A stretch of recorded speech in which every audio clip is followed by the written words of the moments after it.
Дүниетану. Сабақтың тақырыбы мен және қоғам. Оқу мақсаты қоғамда өзін-өзі ұстау әдеп нормаларын түсіну.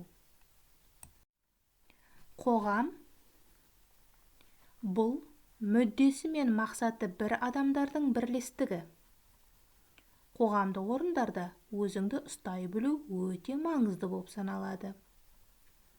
Адамдар туғаннан бастап, яғни дүниеге келгеннен бастап, белгілі бір қоғамда өмір сүреміз.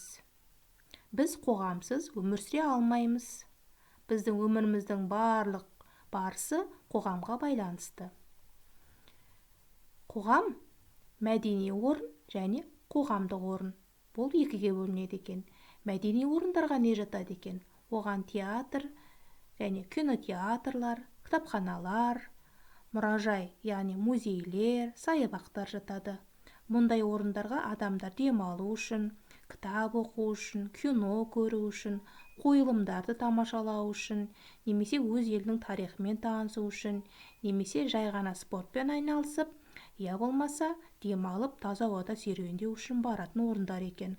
Бұларды мәдени орындар деп атайды. Ал мектеп, дүкен, көшелер, ал көлік іші қоғамдық орындар. Бұл жерлерде өзіңді өте жоғары мәдениетті түрде ұстауың керек.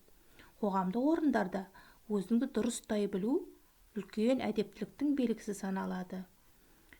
Автобусқа мініп түсерде кезек күтуің, немесе дүкенде кезек күту, қатты күлмеу, ақырын сөйлеу, яғни айқайламау, шуламау, жүгірмеу, сонымен қатар үлкен адамдарға орын беру қоғамдық көліктерде. Бұлардың барлығы мәдениеттіліктің, әдептіліктің белгісін көрсетеді.